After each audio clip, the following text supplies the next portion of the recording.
महानगरपालिका निवडणुकीच्यासाठी भारतीय जनता पार्टीने जो अजेंडा घेतला होता, भारतीय जनता पार्टीला मत म्हणजे विकासाला मत, अशी जी स्लोगन महानगरपालिकेच्या मध्ये वापरलेली होती निवडणुकीमध्ये, आधी आम्ही केलं आणि मग सांगितलं. या उक्तीप्रमाणे आम्ही विमानतळ होणार म्हणाला, विमानतळ चालू करून दाखवलं. सध्या 2 विमानं चालू आहेत. दुहेरी पाण्याची पाईपलाईन पूर्ण झाली.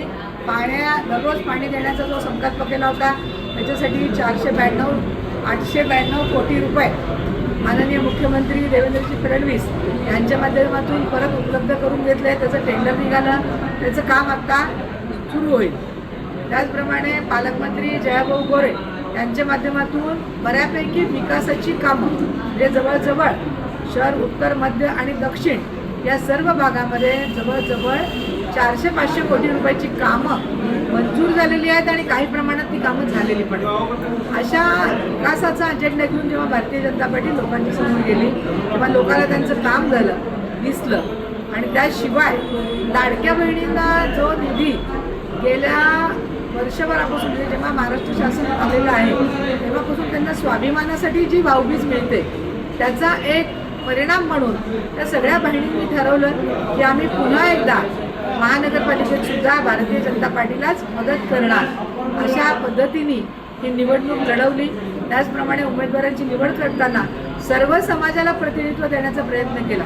मराठा समाज असेल, लिंगायत समाज असेल, पद्मशाली समाज आहे, त्याचबरोबर धनगर समाज आहे आणि सर्व ओबीसी, मातंग समाज असेल, एससी समाज असेल, सर्व छोटे छोटे ओबीसी समाज असतील, या सर्वांना अर्थात 2-4 समाज राहून गेलेले आहेत त्यांचा आपण येत्या काही काळामध्ये विचार करू. परंतु सर्व समाजाला समान न्याय देण्याचा प्रयत्न केलेला आहे. त्यामुळं सोलापूरची भारतीय जनता पार्टीच्या मागे जी जनता बहुमताने उभी आहे त्या जनतेचे हार्दिक मी आभार मानते. परंतु हाही आमच्या नगरसेवकांना सल्ला देईल की लोकांनी तुमच्यावरती विश्वास ठेवलेला आहे, जनतेने तुमच्यावरती विश्वास ठेवून तुम्हाला मतं दिलेली आहे.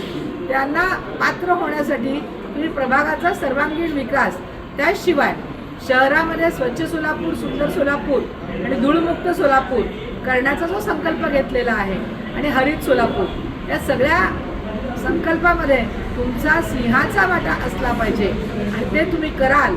त्याचबरोबर पक्ष केव्हाही मोठा असतो, आपण व्यक्तिनिष्ठ नसून पक्षनिष्ठ व्हावे अशा प्रकारची अपेक्षा सर्व नगरसेवकांच्याकडून व्यक्त करते आणि तुम्हाला सगळ्यांना नगरसेवक पदाच्या शुभेच्छा देते. जय हिंद, जय महाराष्ट्र.